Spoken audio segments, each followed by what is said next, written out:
미대를 갔는데 우리나라에서 제일 유명한 화가 두 명 있죠. 백남준하고 이후환. 이분들이요. 철학적인 그 지식이 되게 많아요. 과학적인 지식이. 그래서 그때 제가 이제 대학 신입생 때 훌륭한 화가가 되려면 공부를 많이 해야 되는구나 이렇게 생각하고 막 한 거죠. 그렇게 달려왔는데 지금 들어갈게요. 본론으로. 두 가지만 볼 얘기하고 이제 이거 촬영 그만하고 불편하네요. 촬영하니까. 이거는 오늘 이 용진 싱크비 강의의 핵심입니다. 이 도표를 잘 보셔야 좀 잘 찍어주시고요. 이 도표를 어떤 책에서 뽑은 거냐면 유전자의 불편한 진실이라는 책에서 뽑은 거예요. 저기 보면은 저 도표를 뭘 나타내고 있냐면 유전자와 환경의 영향력이에요. 그 한 아이가 성장을 했을 때 그 아이가 어떤 영향을 발휘하는 데 있어서 유전자와 환경의 영향력인데 이쪽이 이제 인간성이죠. 신경질 일부 이런 거, 뭐 외향성, 대적성, 뭐 인간성. 저쪽이 학업 능력이에요.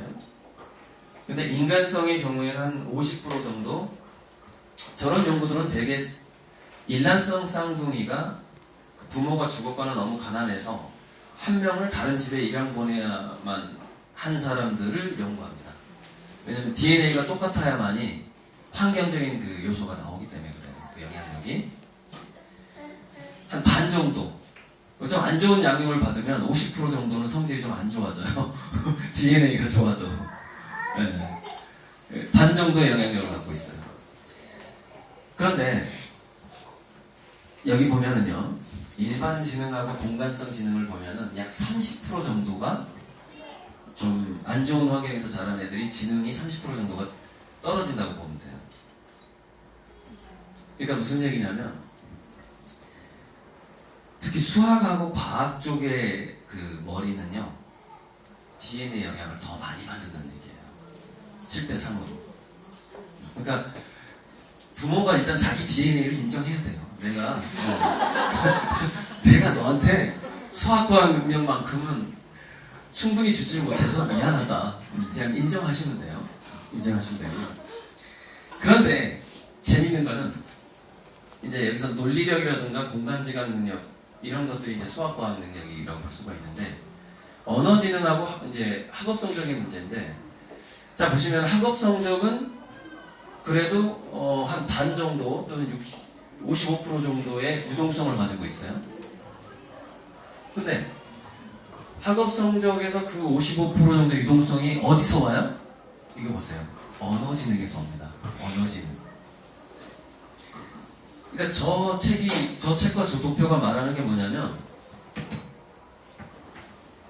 내가 좋은 훌륭한 DNA를 자식한테 물려주지 못했을 때 그 자식에게 내가 야, 너 세상 나가서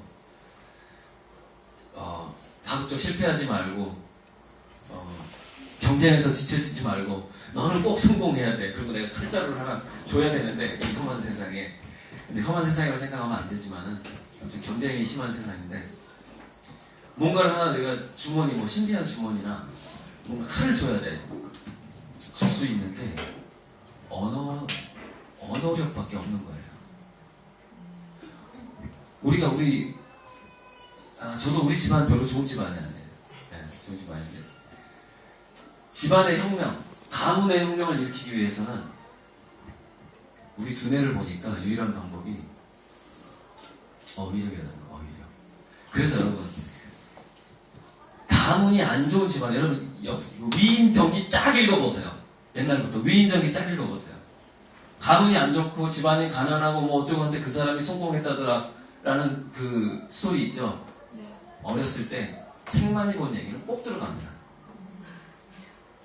왜냐하면 그게 과학적으로 보통 인간이 IQ가 좋은 인간을 따라잡을 수 있는 방법이 언어 지능밖에 없는 거예요. 언어 지능밖에. 이거 과학적으로 나오는 거예요. 쌍둥이 조사에서 나온 거예요. 지금 이게. 그러니까 여기서 이제 그래 언어야 언어 그래서 책을 강제로 익히고 이제 그렇게 해서 될 문제가 아니야. 또 이제 그럼 우리 아이를 어떻게 그 언어 지능, 어휘력을 늘려주면서 어떻게 그 언어의 개념을 잘 이해하는 아이로 만들어줄 것이냐는 또 다른 문제입니다. 책만 봐서 해결이 안 돼요. 그래서 그 오늘 제가 전달해야 될 게 뭐냐면 뇌과학적으로 어떻게 인간은 개념을 어떤 개념이나 어휘를 충분히 이해할 수 있는가, 충분히 이해하고 그것을 적용할 수 있는가에 대한 강의가 되는 거죠.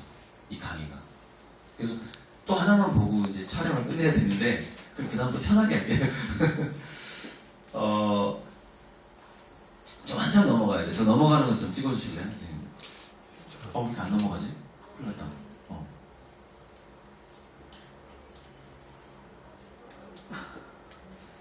많죠? 이게 제가 가지고 다니는 PPT가요, 한 50페이지짜리인데, 저 50페이지를 다 강의하려면 40시간 정도가 걸려요. 40시간.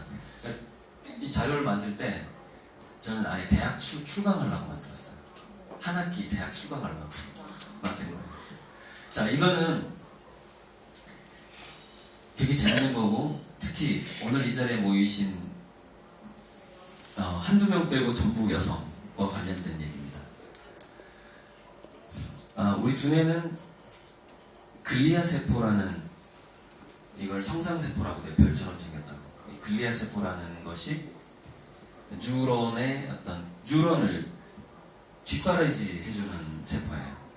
그 두뇌를 보호해주고, 그 두뇌 속에서 백혈구 역할을 해요. 두뇌 속에서 뭐 안 좋은 게 들어오면 그 잡아먹고 분해하고 이런 역할을 하는 건데, 우리 두뇌 속에 산소를 공급해주는 이제 혈관이 있어야 되잖아요. 이제 그 적혈구가 막 산소를 나르잖아요.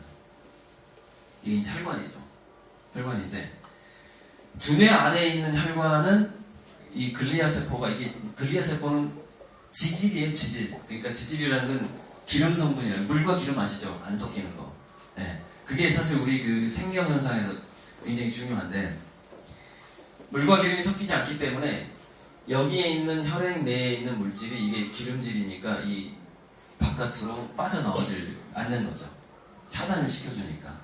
그런데 일반 두뇌 이외의 모든 모세혈관은 이렇게 돼 있어요.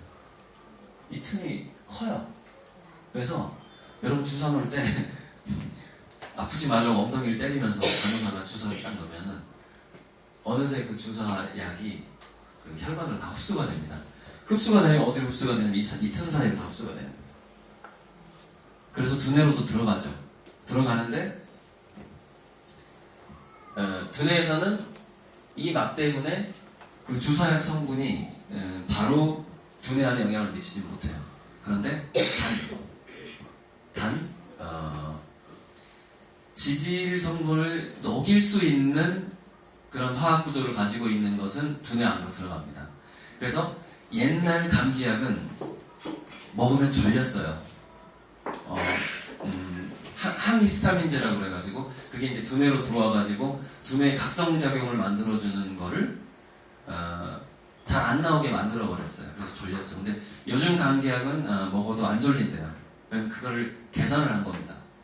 감기약은 먹었는데 그게 이 두뇌 안으로 들어가지 않도록 그 화학성분을 바꾼 거죠. 술 먹으면 저게 또 잘 통과가 됩니다. 알코올이 저걸 녹이거든요. 자, 그런데 중요한 건 뭐냐면은 제가 여기다 적어놨죠. 틈으로 태아의 뉴런이 나온다. 이게 뭐냐면 여성들이 임신을 했을 때 저 글리아 세포 저 막이 이상하게 좀 풀린답니다. 느슨해진대요. 그래서 일반 모세혈관처럼 우리가 우리가 아니지. 여성들이 아이를 임신하면 피를 나누거든요. 태아랑 피를 나눈단 말이에요.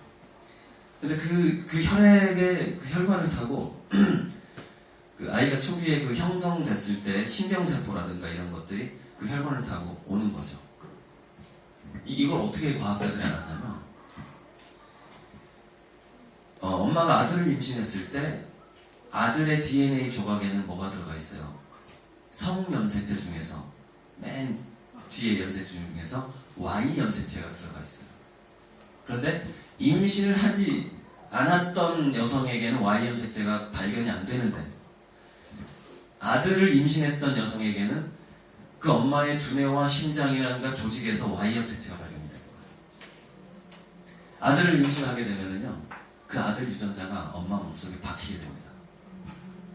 늘 가지고 다니는 거예요. 어떤 과학자들은 이렇게 주장합니다. 자기가 임신한 아이의 DNA란 뉴런이 엄마의 뉴런에 들어온다는 거예요. 머리로 통과하니까. 그리고 자리를 잡고 자란다는 겁니다. 자, 여기서부터 과학적으로 이제 검증되지 않은 비과학적인 얘기, 저의 추측, 저의 수많은 과학 어떤 지식을 끌어모아서 그 얘기를 해야 되기 때문에 촬영을 중단하겠습니다. 촬영 중단하고 굉장히 중요한 임신 중에 혈내 장벽이 느슨해짐으로써 태아의 DNA와 뉴런이 엄마의 머릿속에 박힌다라는 사실이 얼마만큼 큰 이슈인가를 이제 지금부터